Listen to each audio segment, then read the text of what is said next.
तो अच्छी बात है, कहनी चाहिए। अच्छी बात कहना कोई बुरी बात है क्या? क्या आपको अच्छी बात अच्छी नहीं लगती? मैं समझता हूँ कि अच्छी बात सभी को अच्छी लगनी चाहिए। बुल्डिया कार्रवाई पे सुप्रीम कोर्ट का फैसला आया है, जुर्माना उसको किस तरीके से? अब आप ये समझिए कि अगर न्यायपालिका नहीं होती तो सरकार जो है अपने सारे झूठ को, अपने सारे अपराधों को सही साबित कर देती, और कई जगह पे मीडिया का सहयोग भी उनको भरपूर मिलता है। लेकिन जब ये बात मुझे सख्त लफ्जों में कहनी पड़ेगी, जब एक पत्रकार की फतेहपुर में घर में घुस के हत्या कर दिया दिलीप सैनी की, तब सरकार और मीडिया दोनों ही चुप हो जाते हैं।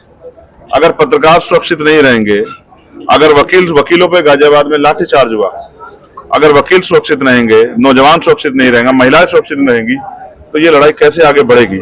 तो सुप्रीम कोर्ट का माननीय सर्वोच्च न्यायालय का जो फैसला है वो सरकार को चेतावनी है। और एक और फैसला मदरसा बोर्ड पे भी उनका आया कि जिस तरह से नफरत बांट के ये सरकार जो है भावनाओं को उभार कर सिर्फ वोट लेना चाहती है। 7 साल से जो मुख्यमंत्री हैं, तीसरी बार जो है सरकार केंद्र में भारतीय जनता पार्टी की, वो भी नारा दे रहे डरेंगे, कटेंगे तो बटेंगे। क्यों, क्या हो गया आप लोगों को? ऐसा क्या डर आ गया है? ऊपर से नीचे तक तो सारी सरकार आपकी है, पड़ोसी प्रदेशों में सरकार आपकी है, मध्य प्रदेश में आपकी सरकार है, राजस्थान में आपकी सरकार है, हरियाणा में आपकी सरकार है, तो किससे खतरा आपको? उनको सिर्फ ये भावना उबार के हिंदू मुसलमान करके अपनी वोट की राजनीति करनी है। उनको जनता की परेशानियों से कोई मतलब नहीं। अगर मतलब होते तो आप बताओ, 1,42,000 वैकेंसी टीचरों की जो खाली पड़ी है, 49 शिक्षक भर्ती में घोटाला हुआ था, अभी तक उन बच्चों को न्याय नहीं मिला है। और भी तमाम तरह की मुसीबतें, पुलिस की भर्ती में पेपर लीक हुए, और कोई ऐसी भर्ती नहीं जिसमें घोटाला ना हुआ हो। और ये सरकार अपने आप को लोकप्रिय सरकार बता के अपनी पीठ सताने काम करती है। ये झूठी सरकार है, निकम्मी सरकार है, और दलित पिछड़ों के दमन की सरकार है। जैसा मैंने एक दिन पहले कहा था कि दलितों की जान तो इतनी सस्ती है, इससे सस्ती तो दाल है, वैसे ही सामान्य दाल से सस्ती दलित की जान और मसूर की दाल से सस्ती मुसलमान की जान इस उत्तर प्रदेश की सरकार में है। किसी को गोली मारो, किसी का घर उजाड़ो, किसी की जान ले लो, किसी की जमीन कब्जा लो, किसी को जेल में बंद कर दो, किसी एनकाउंटर कर दो, किसी के घर बुलडोजर चला, कोई पूछने वाला उत्तर प्रदेश में नहीं। 2027 में लेकिन ना तो इस चुनाव सरकार बन रही है ना गिर रही है। लेकिन जनता में मौका है कि वो भारतीय जनता पार्टी की तानाशाही को, हिटलरशाही को वोट की चोट से सबक सिखा दो। इसका असर पड़ेगा 2027 में? बिल्कुल पड़ेगा। क्यों, आपको नहीं पता कि 2024 के चुनाव थे उसमें बीजेपी को किस तरह पटक दी जनता ने? ये जनता मालिक है, लोकतंत्र है। जनता जिसको चाहेगी वो आगे बढ़ा दे, जिसको चाहे पटक देगी।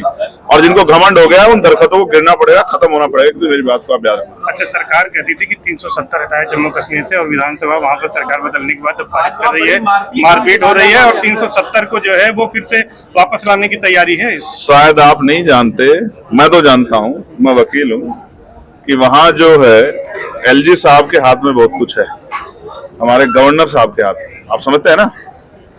तो गवर्नर साहब के वहां रहते किस तरह से हिंसा हो रही है, इसका जवाब भारतीय जनता पार्टी को देना चाहिए। सरकार को बने तो जुमे जुमे 10 दिन भी नहीं हुए, लेकिन क्या ये कोई प्रयोग तो नहीं है? बॉर्डर की सुरक्षा की जिम्मेदारी सेंट्रल की है, स्टेट की नहीं है। ये जो कोई भी आतंकवादी कहीं से भी एंट्री करे उसका जड़ से सफाई करो। लेकिन फिर मैं आपसे कह रहा हूं कि कहीं ये बाकी चुनाव में लोगों को वोट लूटने के लिए कोई प्रयास तो नहीं, इस बात पे भी हमें ध्यान रखना पड़ेगा। स्टेट गवर्नमेंट को मेरी मंगल कामनाएं कि वो बहुत अच्छा काम करें और इस तरह की अपराध वहां ना बढ़े, इसके लिए वो निगरानी भी रखें। लेकिन सेंट्रल गवर्नमेंट का जो योगदान है उसको भी नहीं भूलना चाहिए, क्योंकि एलजी राज्यपाल साहब के हाथ में बहुत कुछ है। विधानसभा में मारपीट के हालात हो गए थे, मैं किसी को छोटा नहीं कहूंगा कि कोई पीछे आ गए। जनता को तय करना है। हमारा मुकाबला तो खुद से है, हम जितनी मेहनत करेंगे उतना ही समर्थन हमें मिलेगा। हमने बूथ कमेटियां तैयार की हैं, सेक्टर कमेटियां तैयार की हैं, गांव-गांव में जाके भाईचारा सम्मेलन किए हैं, लोगों को तैयार किया है। दलित पिछड़े वर्ग के लोगों में जो आज की हालात है वर्तमान में, जिस तरह से लगातार निजीकरण हो रहा है, जिस तरह से कटेंगे बटेंगे तमाम तरह के नारे देके मुख्य मुद्दों से जो है बुनियादी जरूरतों से लोगों का ध्यान हटाया जा रहा है। बेरोजगारी कमर तोड़ रही है। पढ़ा लिखा नौजवान, ये इलाहाबाद है, पढ़ा लिखा नौजवान जिसको देश की सेवा में हिस्सेदार होना चाहिए था, आज वो बेरोजगार होकर घूम रहा है, उसको आवाज उठाने पर लाठियों से उसका स्वागत किया जा रहा है। तो हमारा ये प्रयास है कि सभी को साथ लेकर चल के आजाद समाज पार्टी को ताकत दी जाए और भविष्य में ये जो अन्याय हो रहा है, चाहे बुलडोजर के जरिए हो, चाहे गोली मारकर हो, चाहे जुल्म करके हो, गरीबों की जमीन दबा के, ये सारे तरह के अन्याय को बंद करके ये भाईचारा ताकतवर बने उत्तर प्रदेश में, इसके लिए हम लोग अपना काम जिम्मेदार से कर रहे हैं। आपने कहा कि ये बहुजन की उर्वरा भूमि है, मायावती जी की पार्टी बहुजन समाज पार्टी भी लड़ रही है, तो किस तरह से उनसे लड़ाई है? नहीं, उनसे हमारी कोई लड़ाई नहीं, वो हमारे बड़े हैं, हम उनका सम्मान करते हैं, लेकिन समाज ने तय कर लिया कि उनको बहुत सारे मौके दे दिए, अब आजाद समाज पार्टी को मौका देना। बीजेपी में कटेंगे को लेकर कैसे करेंगे? कहाँ बट रहे हैं? देखो कितने सारे लोग आम आदमी पार्टी छोड़ के, समाजवादी पार्टी छोड़ के, कांग्रेस पार्टी छोड़ के, लोक जनशक्ति पार्टी छोड़ के, ये सब जुड़े तो हैं। हम लगातार कह रहे हैं कि पढ़ेंगे तो आगे बढ़ेंगे और मिलकर साथ चलेंगे, तभी देश को तरक्की के रास्ते पे लेके जाएंगे, तभी बुनियादी जो समस्या है उनका हल कर पाएंगे। ये उपचुनाव तो वही बात है जो बीजेपी के लोग जहाँ रहते हैं वहां इस तरह की मारपीट के काम ही करते हैं। अब बताओ मैं क्या कर सकता हूँ इसमें? मैं तो इनको समझाता हूँ कि ये हिंसा का काम रास्ता अच्छा नहीं है। अब वहाँ जो सेकंड लार्जेस्ट पार्टी है वो कौन सी पार्टी, आप बताओ? तो क्यों कर रहे हैं हिंसा बीजेपी के लोग? उनको हिंसा नहीं करनी चाहिए। मैं उनको सुधरने के लिए जो है उनको तरफ हाथ करूंगा कि वो सुधरे, उनको संदेश भी दूंगा। फूलपुर उपचुनाव में क्या लगता है कि बहुजन के जो लोग हैं वो आपके साथ क्यों जुड़ेंगे? क्या है? यूपी में 9 सीटों पर विधानसभा उपचुनाव हो रहे हैं, आपकी पार्टी भी लड़ रही है, फूलपुर आप आए हैं, तमाम कार्यकर्ताओं को आपने ज्वाइन कराया है, क्या आप देख रहे हैं यहाँ पर सिनेरियो? देखिए, ये जो पूरी बेल्ट है जहाँ हम लोग हैं, ये बहुजन आंदोलन की बहुत सशक्त जमीन है। मेरा अनुभव है, आज जो प्रत्याशी, चाहे वो भारतीय जनता पार्टी के हो या दूसरे गठबंधन के, दोनों का अगर आप बैकग्राउंड चेक करोगे तो बहुजन आंदोलन से ही वो एमएलए बन के आगे गए। उनके परिवार के लोगों को भी वहीं से आंदोलन अवसर मिला है।